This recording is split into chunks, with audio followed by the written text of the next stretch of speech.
ounce of this, every drop, every taste, on the tip of my tongue, bend my nail, bite my thumb, evidence won't clear my name, baby, in your presence will be the forever, into the moment when I breath my eyes shut.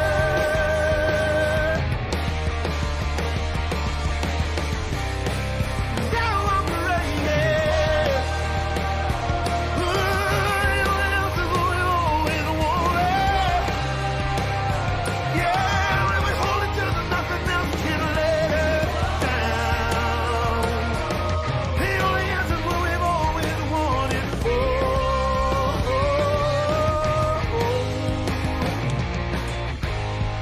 I'll do anything. I'm not asking to save mine through the perfect strength. 10,000 days on the line. Days won't clear our names. Oh, baby, it's our last kiss. We'll last forever.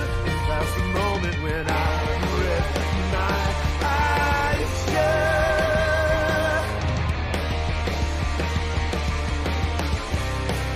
Now I'm ready.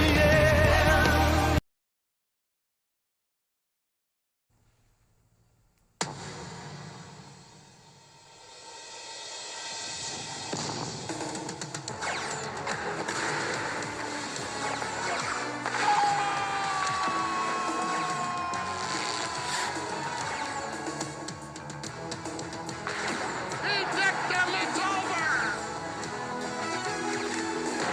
Top shelf where Mama hides the cookies! Here come the Buffalo Sabres!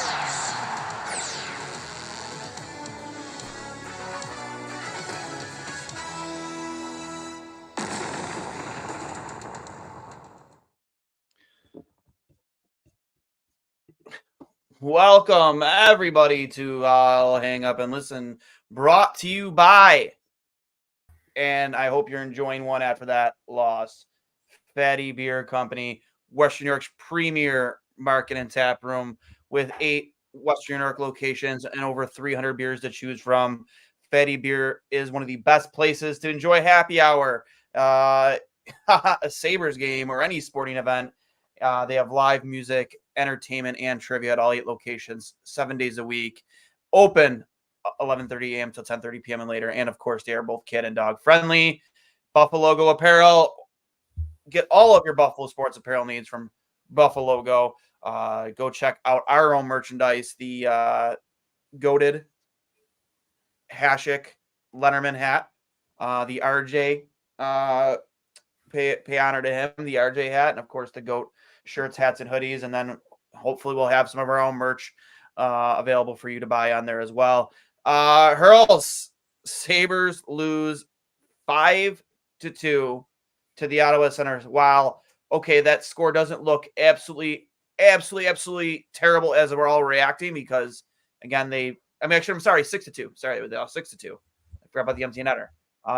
While they didn't give up a goal, technically, if you don't count the empty netter, for 40 minutes, 5-0 after the first period, and falling back into the old habits. And now we're once again questioning Don Granato's future with the Buffalo Sabres. Yeah, that was about as not expected of a start that we could have imagined from this team, from this game, because they had played well at home the previous 2 games before that road trip. They dominated 2 teams that were in the playoffs at that point against the Islanders and the Red Wings. And as we talked about on the show last night, I think both of us were expecting a desperate effort tonight out of the team, and probably out of the coaching staff, throwing every single dart at the wall that they possibly could have tonight, because obviously it was do or die. You've got 5 games at home, and then you've got 3 or 5 on the road to end the year, 10 games, and you needed to win all 10. And for them to come out in the first 2 minutes of that game and just get completely manhandled speaks a lot, of course, to the execution of the players. But when it's that apparent to a team that's really, really bad, that your players were not ready to play that game. I'm not sure what was said pregame. I'm not sure what the practice intensities was like the past couple days. You got Jack Quinn back. Maybe that would have been a source of excitement for the team, as I'm sure it was. But if you get dominated that badly to begin the game, of course, a couple soft goals by UPL, but they've kind of run them into the ground because they've had to in the past 2 months. It really does speak to the coach not getting this team ready to play. There's really nothing more you can say other than that. Of course, execution plays a part in it. We can get into Don Granato's presser after the game. But I did not get a chance to hear that. So you're going to fill me in on it. I listened to the entire thing. I can talk about it now if you want me to. I mean, I heard from what I saw on my timeline, it was bad, right? It was pretty bad. I mean, it was 3 minutes and 42 seconds, and he blamed a lack of execution the entire time. There was no accountability in terms of saying that we could have prepared these guys better. There were things that we could have done schematically to prepare for the Senators in the first 5 minutes of that game. So a situation like that didn't happen, or the entire first period, mind you. He said he didn't call a timeout after the second or even third goal because he thought the Sabres were generating good enough chances and they just didn't execute. So he's basically blaming his players for not scoring goals. He said that it was tough for Luukkonen because he let in a couple easy ones and he felt bad for him, but the players didn't put him in a position to succeed. He spent almost 4 minutes blaming his players for the 5-0 first period. And I do understand it a little bit because you do need your guys to score when they have really good opportunities. But the Peyton Krebs breakaway, I think it was 3-0 at that point. He spoke to an Eric Robinson wide open net. I'm not sure what the score was. Yeah, I was sitting right behind the net for that. I thought that was for sure going in. You know what the score was at that point? I want to say it was 3-0. Okay, cool. So I think he knows. Given how this team has played this season, I was at the home opener when they got down early to the Rangers, and the Rangers played a trap for the rest of the game. He knows what happens to this team when they get down early, especially at home. And he did nothing. Didn't call a timeout. Didn't pull UPL after 2 relatively soft goals, especially from his perspective for the past 3 months, given he's been one of the best goalies in the league. He did absolutely nothing other than, oh, shit, our players didn't score. They didn't come back. It's honestly mind-boggling to me. And I know you posed the question for this live stream, should Don Granato be fired at the end of the season? He should be fired after this game. Yep. I'm absolutely at that point. And if we don't wake up to that news tomorrow morning, we're all going to be pissed, and we have a right to be. I'm not sure how loud the Fire Donnie chants were. I'm not sure how loud the boos were tonight. You were there. I don't know if I heard any Fire Donnie chant. There might have been. Honestly, there wasn't a lot of fans there to begin with. It looked like, honestly, like by like midway through the second period. I don't know if you've ever played in a Super Sunday game at the arena, but like I played in two, buddy. Hey, we had the entire lower ball filled. I think we had like an entire section and a half full for us. We had the entire lower bowl. We were small school though, so it's not like we had a very large It was the first time we'd gotten to Super Sunday in a long time, so it was a big deal for a lot of people. I think my graduating class was like maybe 200 people, so it wasn't. We didn't have a big school, but like it felt like a Super Sunday game. Really. And for me, 2 best games of my life in that arena. So yeah, there you go. That brings back good memories for me. But yeah, I mean, as there shouldn't have been, right? Like, why would anyone go and support this team right now? You went, but you got tickets. Hurls, I was uncontrollably laughing at 3-0. Yeah, like, I'm just like, as you should be. I'm sick. It's not like laughing like I think this is funny. No, it's laughing like shock. How the fuck are you playing this bad in this situation where literally, honestly, you have nothing to lose. You literally have nothing to lose. Like, nobody really actually expects you to make playoffs. They don't. So, like, just leave it all out there. You had 3 days rest. Three, not one, not two, 3 days rest. So did the Senators. They came to play. If we're being honest, the second period on from the Red Wings game a couple weekends ago, that's when the season actually died. After that Red Wings game, that was about as bad as you know what I mean? No, that's what I'm saying though. That was a bad performance. Yeah, but remember the first period, it was really, really good. And they were up 1-0. The final 40 and then the rest of the game was horrible. That is the exact moment that the season actually died. I think we had obviously a little bit of optimism they could go on a little run here based upon what they did at the end of last year. But the second half of that Red Wings game against a team you had just absolutely throttled 3 days before, that was the moment the season was actually finished. And you kind of felt it the rest of that road trip, right? I think the Vancouver game was obviously not a great game against a really good team. Played well against the Kraken. But then even at the end of the Oilers game, you're up 3-2 against one of the better teams in the league with all the talent in the world, and you just give up. If that doesn't say what this team thinks about Don Granato right now, as much as they can say it to the media that we support Donnie, we love Donnie, they haven't showed it. They didn't show it tonight in a must-win game in front of their home fans with 10 games to go to save their season. They were flat. Our best player for the past 3 months was overworked, and he didn't make saves tonight that he has normally made for the past 3 months. But to your point, and I heard a Bronx cheer. I remember what the score was when UPL made a save, and it was that fucking guy has carried this team on his back since January. The only reason they have a pulse is because of Ukko Pekka-Luukkonen. The audacity to Bronx cheer that fucking guy. And fans are stupid.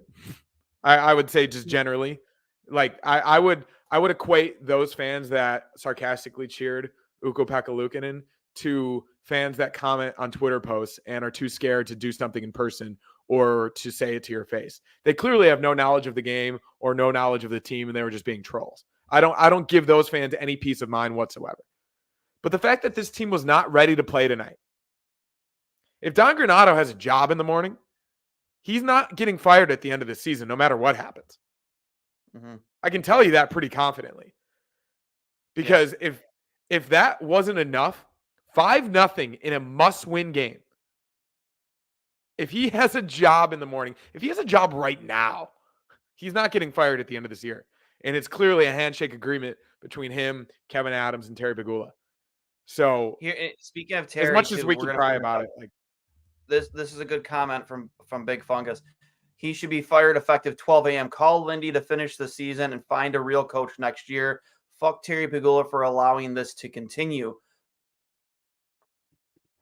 And I put this out there on Twitter before we went live, and I said, I get it. You don't want to pay another coach to not coach for you. I understand it almost. You're still paying. I'm assuming you're still paying Ralph Kruger. Shit, you could be still paying Phil Housley for all I know. I don't know. But whose fault is that? Whose fault is it that if you were to part ways with Don Granato tonight, that you'd be paying him beyond this year still? Whose fault is that? That's your fault. That's all your fault. Because you decided that you were confident in a first-year head coach after one unsuccessful season. Because I wouldn't call last year successful, because the goal is to make playoffs. Was it vastly improved hockey from what we've seen for the past decade? Absolutely.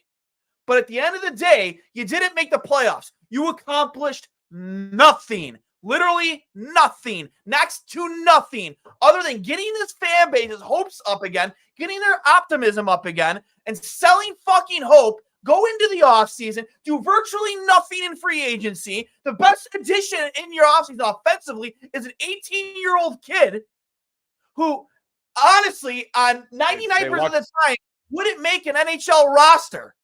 Wouldn't make an NHL roster. But you felt that you needed to lock that guy up. Him and Adams. You got to lock them both up, right? We got to lock those guys up.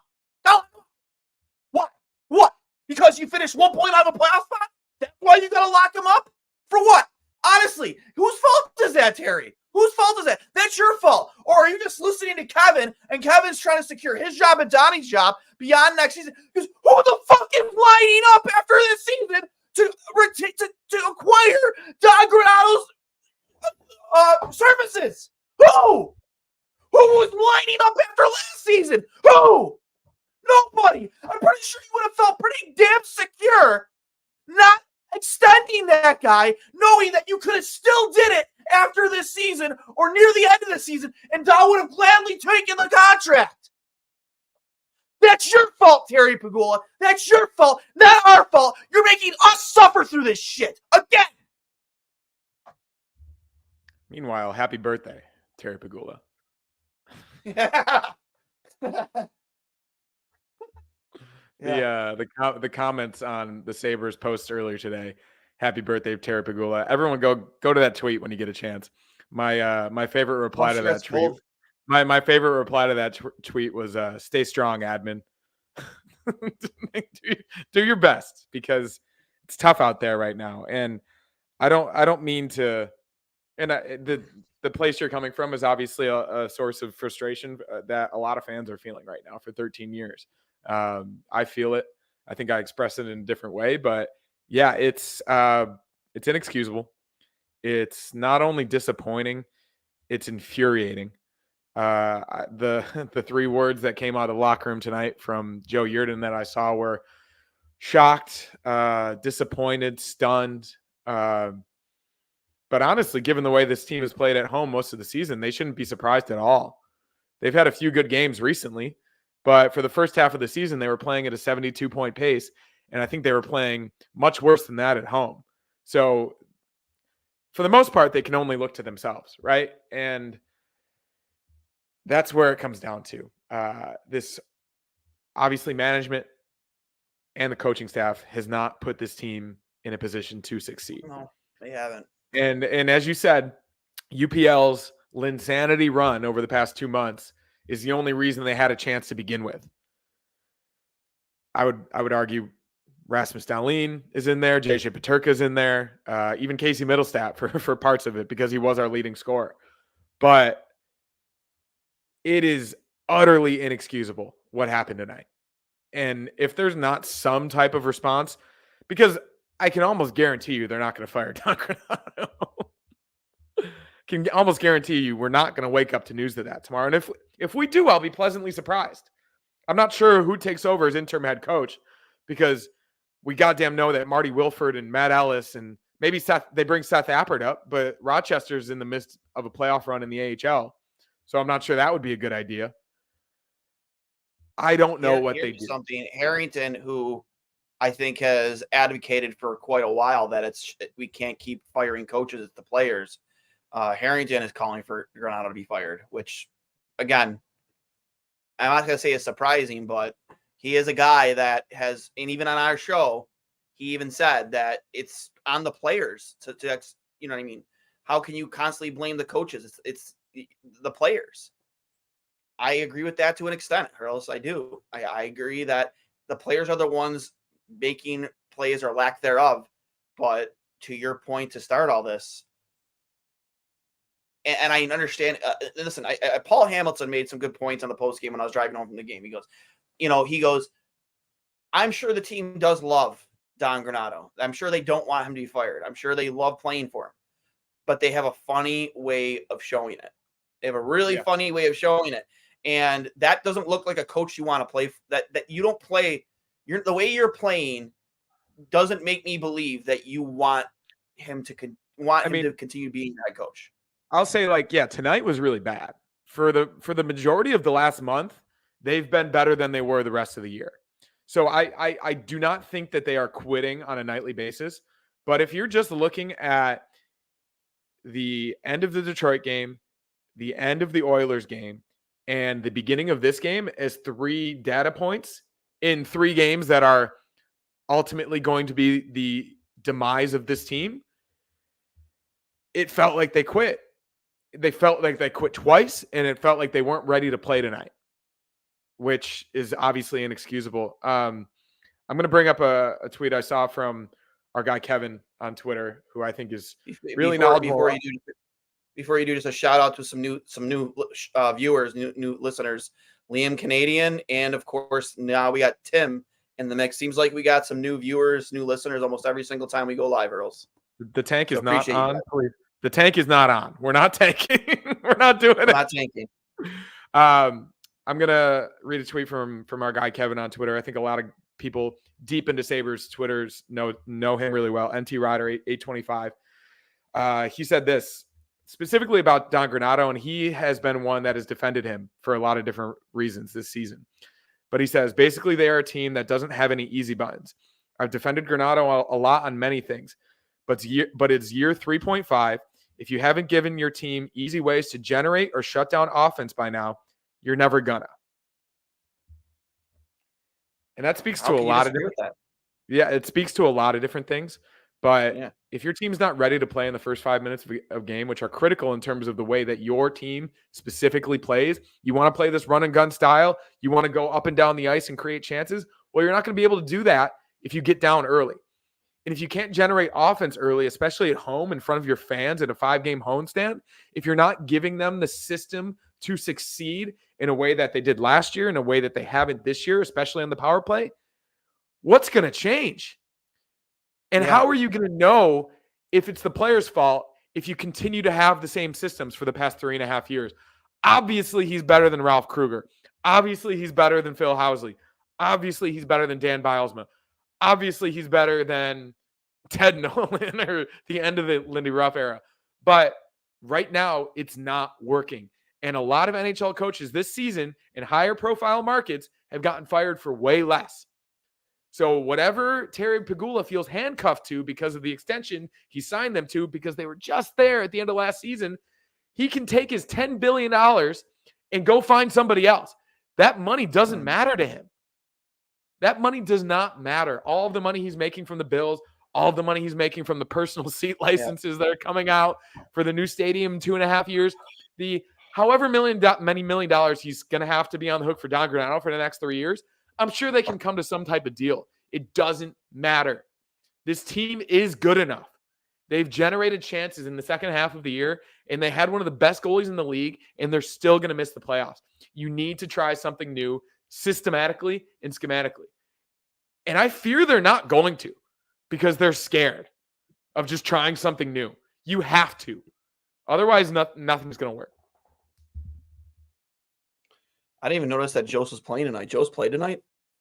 I don't think he did. I don't think he did. I saw a couple of Joe's comments. Another thing too at the game. I'll take a look at the box score. I know it means nothing, but it's a small detail in terms of game presentation. They did this like roulette game on the Jumbotron, and they still had Labushkin's number on there. Oh no. Craig Anderson, Rasmus Asplund, and Casey Fitzgerald on the roulette thing, which I thought was hilarious. Jost was not playing tonight. Okay, but I didn't think he was. mean, besides the point, some positives. Can we get to a couple positives? Actually, I'm going to pull up a positive right now. That was my positive.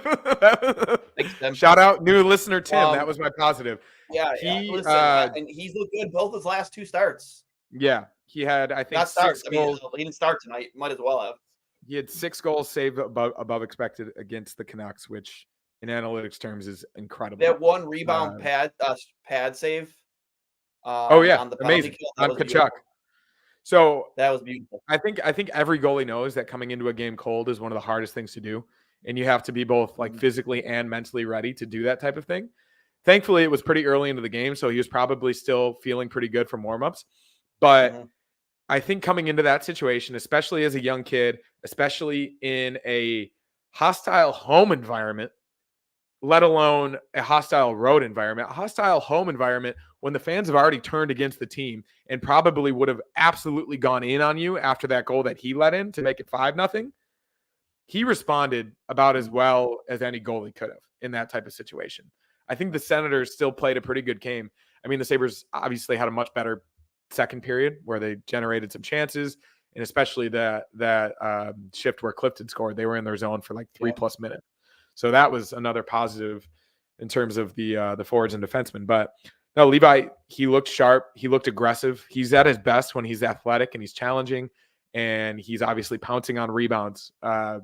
So yeah, that was my main takeaway. And I think I'm looking. Paterno, I'm looking.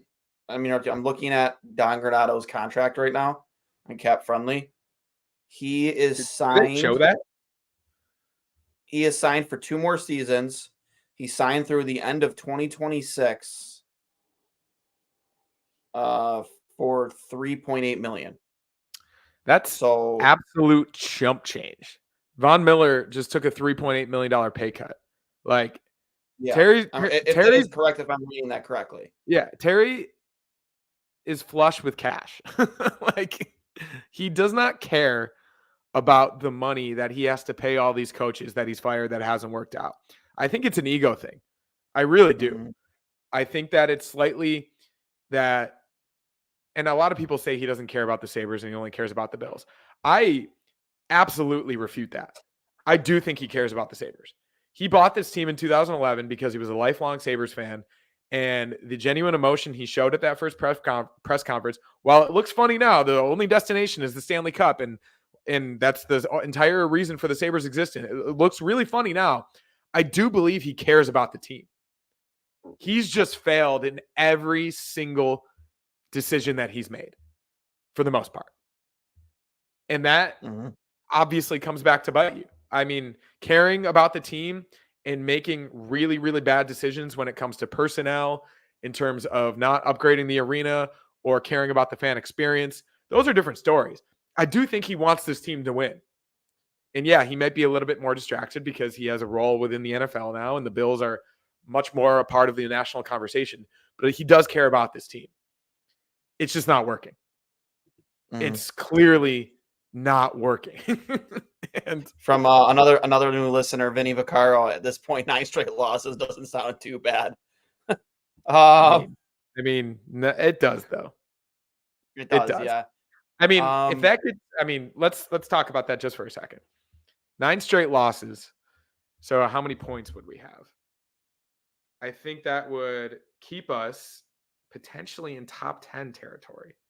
And this is another discussion I want to have about the Sabres first round pick. So that would be 73 points. I just want to see where 73 points is probably bottom 10 in the league. Chris Baker, I think he's Sabres Prospects on Twitter. He tweeted out in the middle of the 5-0 shellacking that he's very much in favor of Kevin Adams packaging that first round pick this season, whether it's by itself or with a prospect or another pick, to trade it for something that can help right now. You don't need this season's first round pick.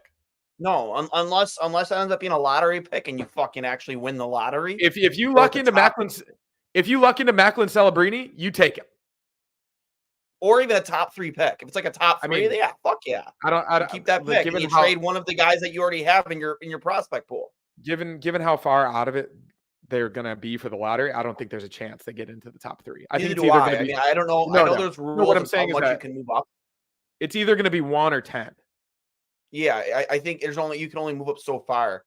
They would literally have to lose every single game to have it like a shot at Celebrini. No, yeah, and that's what I'm saying though. It's probably going to be in the 10 range. Yeah. So and if that's the case, then trade it.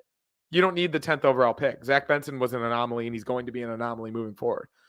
So yeah. I mean, you don't need to tank because it doesn't matter. I think that's the discussion fans need to have and realize, because we're not going to get Macklin Celebrini. So therefore, the rest of the picks in this draft don't matter. I agree. Couple good comments here from our boy Mauricio. Adams had an approved NHL trade deadline for a frontline, second line veteran centerman. Deal fell apart based on no trade clause decline. So many strikes after strike. I'm not sure what Mauricio was talking about there. Was there a rumor going around that he was trying to strike a deal, but there were no trade clause involved with another team? I think around the deadline, there were a lot of whispers that a lot of the guys the Sabres wanted had no trade clauses to Buffalo. So. And they wouldn't trade him. They wouldn't lift him to come here. If they fire Granato tonight, who would take over the bench? Would it be Ellis, Wolford, or Christie? Hopefully, none of them. I would Hopefully say none of them. I would say Appert. Seth Appert, or I mean, I think fuck it, man. I really given that he filled in earlier in the year when Donnie was sick. I don't think they would take Seth Appert away from Rochester though, with the situation they're currently in. What matters more though, like the NHL team or the farm system? I mean, if you're firing your head coach with 9 games left, man, like I don't think you're expecting the playoffs. No, you're not. You're not. No, you're not. But like, you also need to have somebody with head coaching experience, and you can't fucking put. I know a guy with head coaching. I know a guy with head coaching experience. I really, as surprised as I would be for them to fire Don Granato tonight, I'd be even more surprised if a corresponding move was Lindy Ruff.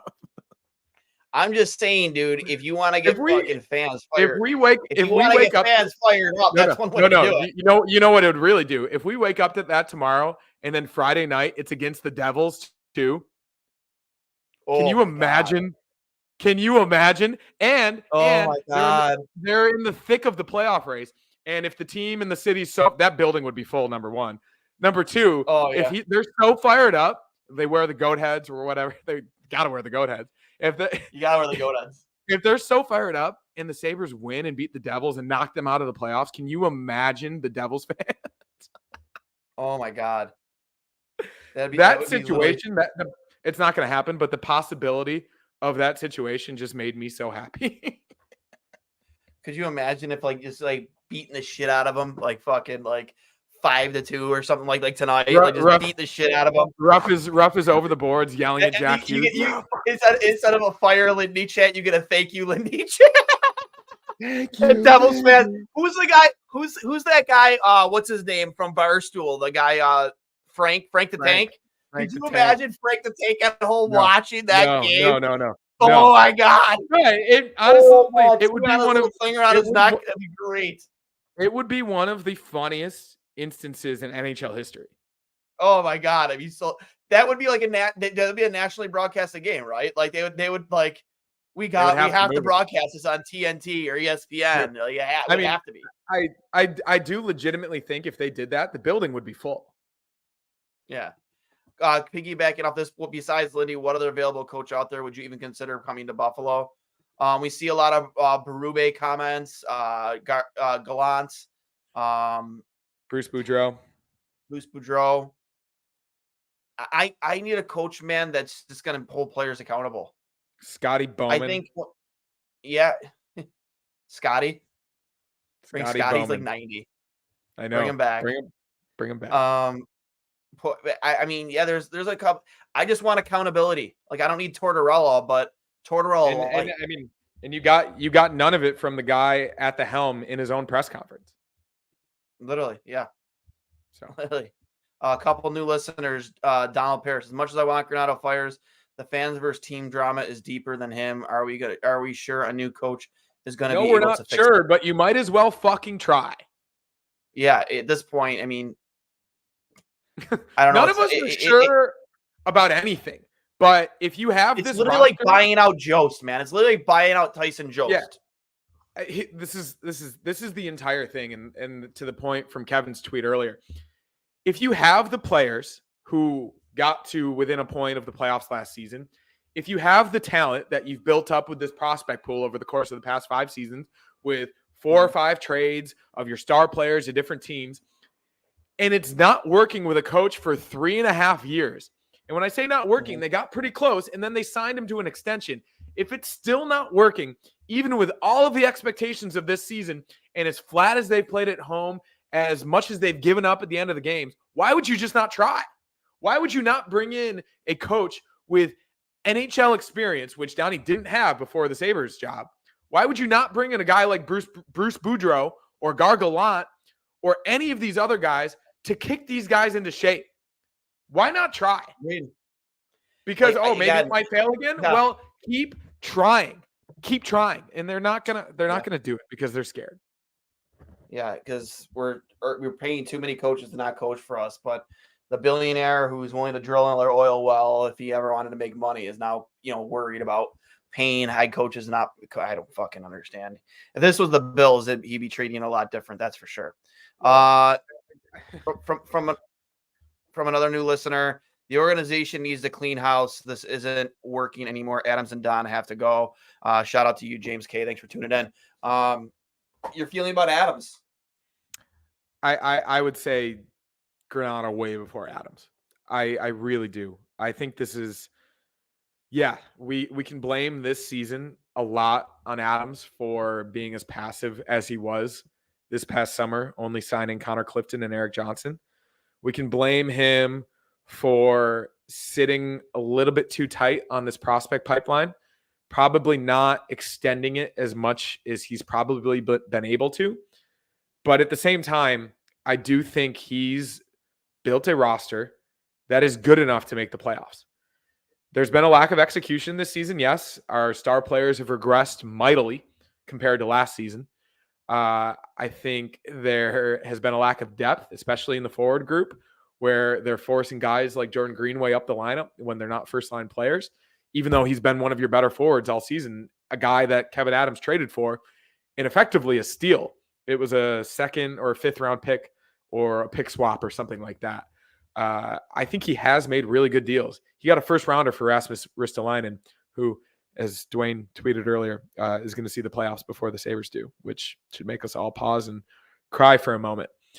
I do think Kevin Adams, in a very tough situation over the past 3 to 4 years, has been above average. I really fully believe that in my heart. He could have done more this summer, and that is his biggest blemish right now. But for the product this team put on the ice with the roster that he gave him was not good enough, and they were not ready to play most nights. And it makes it even more frustrating because we've seen sparks where they have played really well, where they've started games in a desperate fashion, as we saw a couple weeks ago against the Islanders and the Red Wings. But for the most part, this team has either given up late in games, which speaks to the coach, or they haven't been ready to start games, as we saw tonight, which speaks even more to the coach. And the coach spoke for 3.5 minutes after today's game and blamed it completely on the players. So I think the coach has to go, and then you figure it out with Adams after that. Yeah, going back to some of the, your points, he has made some good trades. You mentioned my tweet earlier about Ristolainen. That caught, he got a fourth-round pick for Eric Johnson. Yeah. He's made some good deals. Am I ready to mail it in on Kevin Adams? No, not necessarily. But I do think, and I know we talked about this yesterday on the podcast, on Two Goalies on Mike, I said, I think this is his biggest offseason of his career as GM. It is. It has to be. The pressure has to be on for Kevin Adams this offseason. It has to be. And if Don Granato is not fired tonight, you got 10 games to start the season to prove that you can be a coach in the NHL. Because if this team has the same start to the season next year as this year, he should be gone. Should be gone. Yeah, I agree. I really don't know what else to say other than that. And I think we can get even more upset tomorrow morning as we do not get the notification that Don Granato's fired. If I'm wrong, I'd love to be wrong. And if I'm wrong to the point that Lindy Ruff is the corresponding move, I'm going to be so excited. Oh, dude. That'd be the next best thing to them signing Pat Kane, right? Right? Oh my God. Oh my God! If Pat Kane, bring back you're up. Honestly, that'd be great. Specifically because it's before the Devils game. Oh, that would be the biggest heel move they could possibly pull. And honestly, I think it would. That's prime attitude era Triple H. And honestly, I'm not a wrestling fan, but that would be one of the best things they could do to endear this fan base. Oh yeah, 100%. But they're not going to. I'm just in our fantasy brain. Would you, if Kaka was willing to come back, would you hire him in the offseason? He's an assistant coach with the Rangers now? Yeah, and they say a lot of good things about him. I mean, yeah, of course. But at the same time, that's another guy with no NHL head coaching experience. Agreed. He's not going to come back here to be an assistant. That's for sure. He'll just stay with the Rangers. So if our biggest thing with Basically Ralph Kruger, not much NHL head coaching experience before Buffalo. Phil Housley, not much. I don't think he had any, correct? As a head coach. He was an assistant with Nashville during their cup run. So not a head coach, a former player, a very good player, probably a handshake deal as well there. Dan Bilesma was a head coach. He was a cup winner, but that clearly didn't work out. I think you need to give it another shot with a guy who's had experience coaching NHL teams. And Bruce Boudreau specifically has been known to. And he got a raw deal in Vancouver. He did, and he's been known to turn the attitude of teams around. He's a no-nonsense guy, and he has a system, and he plays to it, and guys stick to it. And I think that is the type of structure this team needs right now. I think Don Granato is an unbelievable developmental coach. I think the work he did with the U.S. National Development Program and the work he did with guys like Tage Thompson and even J.J. Peterka and Casey Middlestat and even Rasmus Dahlin and all the guys who have blossomed in the past 2 or 3 years. I think we can put a lot of that on his shoulders and kindly thank him as he walks out the door. Adams take over? Oh, fuck. He did that once, remember? Yeah. When Donnie was out with, what was it, COVID, or he was sick or something? No, that was after Kruger, wasn't it? No, there was a game that, I mean, yeah, for sure, probably then. But I'm pretty sure weren't there a couple of games where the coach was sick or something like that. Adams was on the bench. I know that. So he might. No, I don't think he'd do that. Here's an idea. I would bring in Lindy tomorrow and then put him upstairs after the season. If you bring in Lindy tomorrow and he's not on that bench against the Devils, you did something wrong. Well, no, what I'm saying is you bring in Lindy tomorrow and have him be above, in management next season. Yeah, I mean, you let him finish. You let him finish the year as head coach. I agree, but if you bring him into the organization, actually not a bad idea. If you bring him into the organization tomorrow and he's not involved in that game on Friday in some capacity, you're doing something wrong. Well, yeah. So I think that's what he's insinuating. That he would be the head coach for the rest of the season. Yeah, and then next year you put him in a management role. Yeah, I mean, that's actually not a bad idea. I'm not sure he would agree to that. Going to come April 16th. No point in firing him with less than 10 meaningless games left. Spend the summer finding a coach and drafting real free agents, or bringing in real free agents. Yeah, I mean, I would say that's more likely than tomorrow morning. I do. Yeah. If they didn't fire him after the 9-4 Columbus game, I don't think they're going to fire him after tonight. I think absolutely not on Jay Woodcroft. After what happened. Fire Jay McKee. McKee's got also a lot of experience at the junior level. I think there's going to be a lot of sentiment for retreads, right? Like former Sabres players, even Lindy Ruff. Another guy with no NHL head coaching experience. So it's true. I think I need it. Simple fact: Pegula has to be losing more money with attendance than he would be buying out. So that Pegula has to be losing more money with attendance than he would buying out Granato. Someone made a great point earlier. How are they going to sell season tickets for next season? I think it's hilariously insulting that they advertise renewing. Make sure you renew your season tickets by this date in April to ensure that you can secure your seats. Dude, I don't think anyone has to worry about securing seats for next year. It might be the lowest number of season tickets ever. It honestly might be.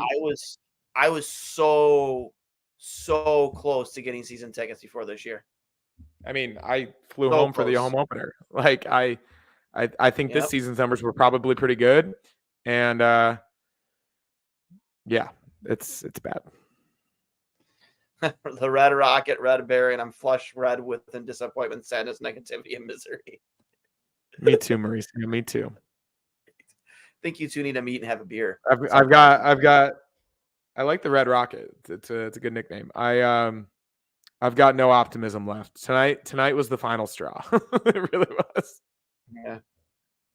LaFontaine. I don't think LaFontaine is ever going to do anything with the Sabres organization ever again. Nope. Absolutely not. No chance. I don't even No know what he way. does now.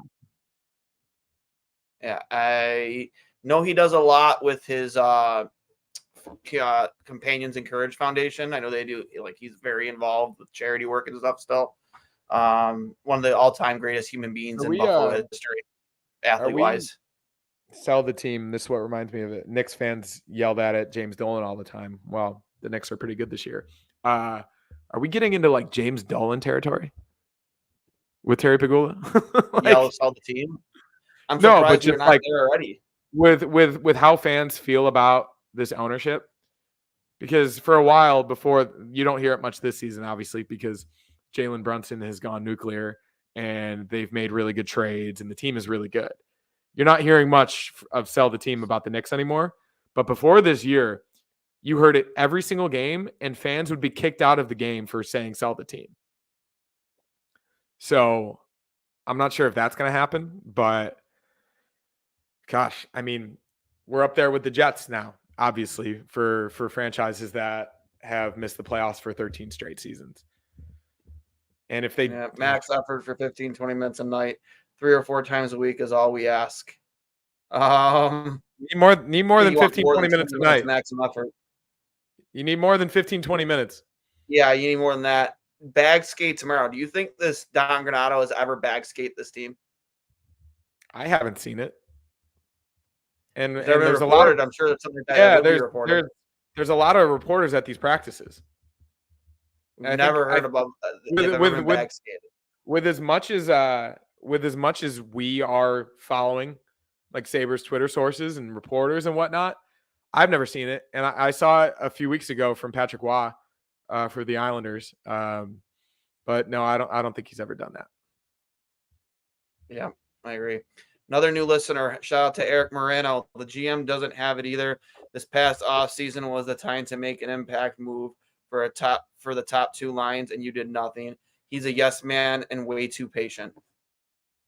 I'll agree on the yes man part for sure. Yeah, I mean, that's the reason he was hired. Exactly. That's why he was hired. I remember when the fans did, I mean, I've brought this up before, when the fans did that protest in the plaza. And I remember it was right after, like, Adams was hired in some type of management position. Before he was made GM, he was brought like some business management position. And I remember, like, my dad showed up at it because my dad just was all into the whole WGR thing and everything. My dad, I wasn't there. I was working. I couldn't go. My dad went, and somehow my dad got Kevin Adams on the phone with me. This is a true story. My dad was standing there with Kevin Adams because Kevin Adams came out when, like, the news crew left and offered to have everybody come in because it was cold out. It was dead middle of winter.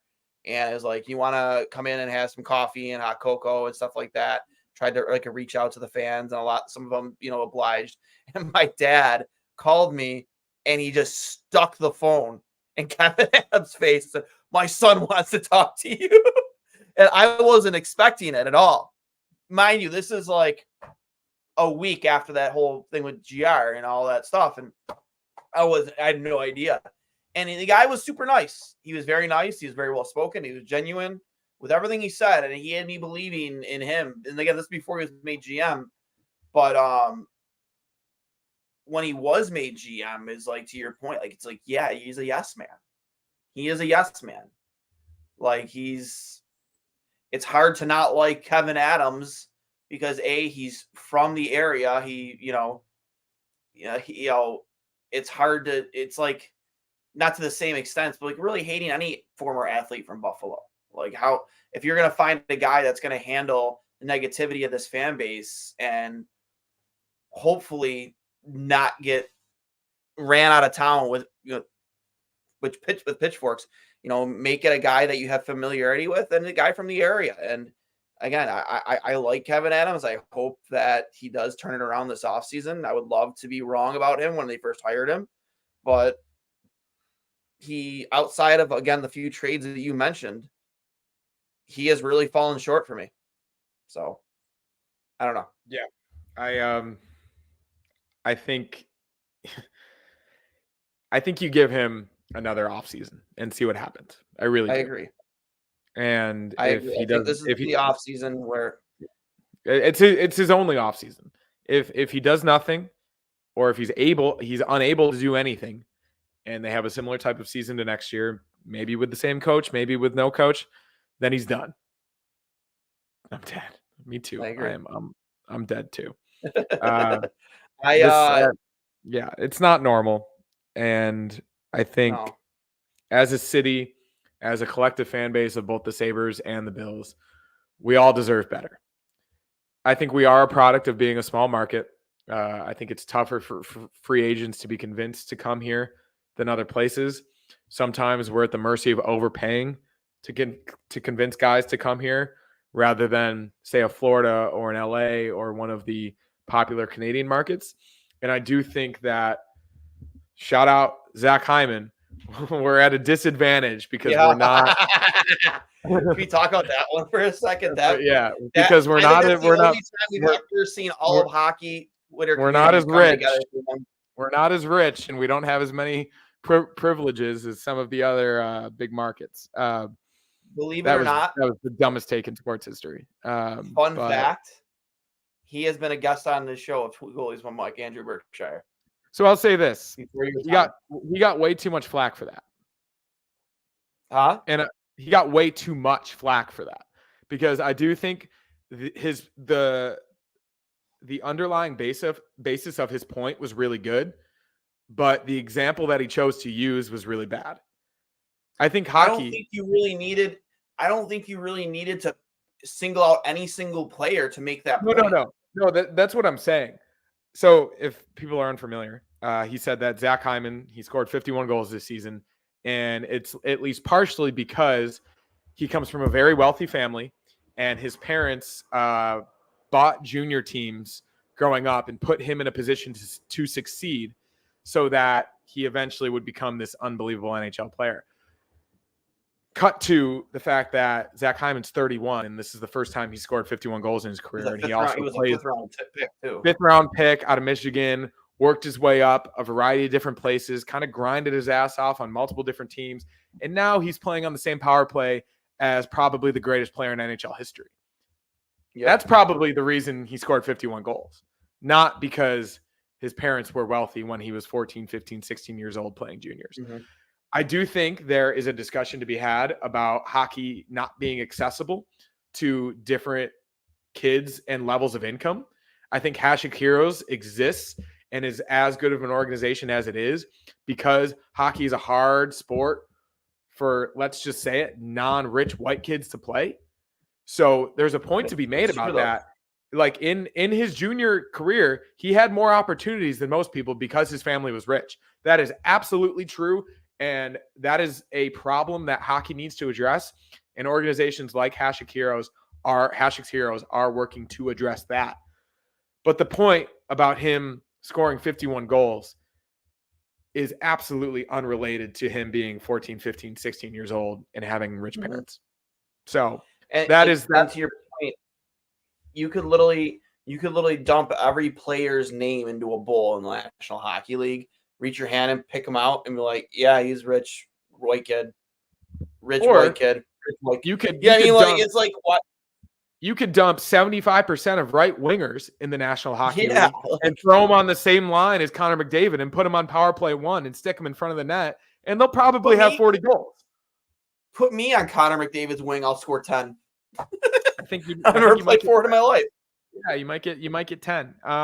That's the thing. It was a really, really bad point. And no matter what politically correct side of the aisle you're on, I this is what I'm saying. I don't think he should be crucified because I think he had a point. He just just like the Sabres tonight, he executed incorrectly. Yeah. I have plenty more thoughts on that, but I'm kind of toasted for the night. I just want to say a shout out to everybody that did, all the new listeners and viewers here that did. We gave you shout outs out there, but thanks for always tuning in. Hope to see you again. Appreciate the support. Any final thoughts, Hurls? I hope, if they haven't already, that Kevin Adams has a phone conversation with Terry Pegula tonight, and they agree that If that Terry answers performance, his phone. if he answers, it's his birthday, so he might be out celebrating. Yeah. That after a start like that and a must-win game in front of your home crowd, 5-0 in the first period, they got mercied, an old NHL term. They got mercied in the first period by a very bad organization. Hopefully, that was enough of an embarrassment to be like, hey, this isn't working out. Donnie, we love you. We appreciate all you've done for the organization. We got to try something new. And then they turn on some type of heavy metal music. They press speed dial on number 7. Hopefully that's Lindy Ruff's number. They call him up. They bring him in. He's in Clarence. He lives in Clarence. He drives to the arena tomorrow morning, walks into the locker room, says, boys, we're playing the Devils tomorrow night, and you better be fucking ready to play. And he's on that bench against the New Jersey Devils, the team that fired him a month ago, and a fan base that crucified him when it wasn't his fault. If they do that, I am fully back for this organization. I'm not a wrestling fan, but that would be the greatest heel move in the history of the NHL. Oh my God, dude. Like like when you're introducing Lindy Ruff as the coach to that team, if you could put like an entrance, a wrestler's entrance, the music. Are you doing the Undertaker gong? Is the whole locker room going dark and you hear the gong? Is it the glass shattering, Stone Cold Steve Austin? Like who is it? Like who, like, is it John Cena? I'm not sure why you're asking me. Well, I mean, even like a mediocre to, very casual, non-casual wrestling fan. I really don't know music. I don't know. You've heard the glass shatters. Nope. What? I don't know. I really don't know. Stone Cold Steve Austin? Nothing. Jesus Christ, man. I know him. He's the beer guy. He's the beer guy, but I don't know anything else. Yeah. But I don't know who it would be. To my point, that would be the greatest thing they could possibly do for this franchise right now. And unfortunately, they don't want to have fun, and they're not going to do it. One last second. Another new listener on the old X Twitter app. Connor Hurley, hell yes. Pearson W. McDonald. Shout out Pearson, man. We all want it. Shout out Pearson. We're going to clip this off tomorrow. We're going to pose that exact scenario, and I'm sure people are going to love it. And it's not going to happen. Oh, yeah. I'm going to actually, I can press a key here and we'll mark it. And that'll be your job tomorrow. I want you to post that clip. Yeah, no, when we originally talked about it, I think around the 38 or 30-minute mark, I think we'll be good, because I think the idea of that, especially with the hatred for the Devils and everything else, is something in a time of great sadness. It is a funny image that I think all of Sabres Twitter and all Sabres fans could latch onto. It's Pat Kane on a 1-year deal. Thoughts? Is it possible to get him this summer? Probably not possible to get him anywhere. You'd have to overpay him by a lot, I think. You're probably if it's a 1-year deal, you probably have to pay him 6.5. like literally, and I said this too. I was so close to pressing post yesterday, after he scored that goal against for the Wings, and I pulled up his stat line, and he's literally a point per game player now. Still maintained it for the most part ever since like he got into the month into his season. He's maintained that point per game plus like pace. I thought about posting that video so bad, just to fucking troll the fans and just like, like he was washed up, whatever. And I know like 50% of them be like, get over it, man, get over it. I was gonna say they should have offered him, because they had the money to spend. Because I know he was only making like 2.5 for playing Detroit. They should have offered him 5.5 for one season. They should have just did it. You should have just did it, because you want to know what? If you did do it, this team would be in the playoffs right now. I'll hang up and listen. Just saying. They would be. I don't necessarily agree that he would have been the only, like, the final piece, because I think they're a little bit more far off than that, but they'd be way closer than they are now.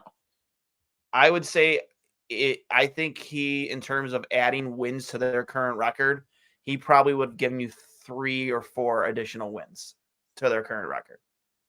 Personally, And I mean, how much more of help would have 5 more goals on the power play even just help this team? I think he would have gotten you at least to that second wild card spot, and going into the end of this season, holding that second wild card spot, and instead of battling to get into it, battling to keep it. That's what I think.